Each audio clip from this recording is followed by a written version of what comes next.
আসলে লড়াইটা তো শুধু ভালোবাসা ছিল না, ওটা মর্যাদা ছিল। আমি জানেন বহুবার ভেবেছি চুপচাপ সব কিছুকে সহ্য করে যাব, মুখ দিয়ে একটা কথা বলবো না, কোনো প্রতিবাদ করব না, দুনিয়া যা করছে করে যাক।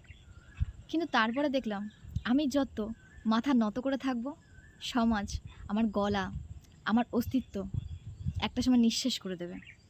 আমিও যে মানুষ, আমারও যে কিছু ব্যক্তিত্ব আছে, আমার যে কিছু বলার থাকতে পারে, তারা সেটা ভুলে গেছে। জানেন, যাকে আমরা ভালোবাসি তাকে আমরা না হারাতে চাই না। এই হারাতে চাই না এই লাইনটার মধ্যে না আমরা আমাদের নিজের অস্তিত্বটাকে বিসর্জন দিয়ে দিই। আমরা ভাবি ওই মানুষটা যদি আমাকে ছেড়ে চলে যায়, আচ্ছা আমি তাহলে কি করব, আমার বেঁচে থাকার রসদ কি হবে। কিন্তু এটা আমি বুঝতে পারি না যে আপনি যাকে আঁকড়ে ধরে বেঁচে আছেন সেই মানুষটা তো তিলে তিলে আপনাকে ধ্বংস করে দিচ্ছে।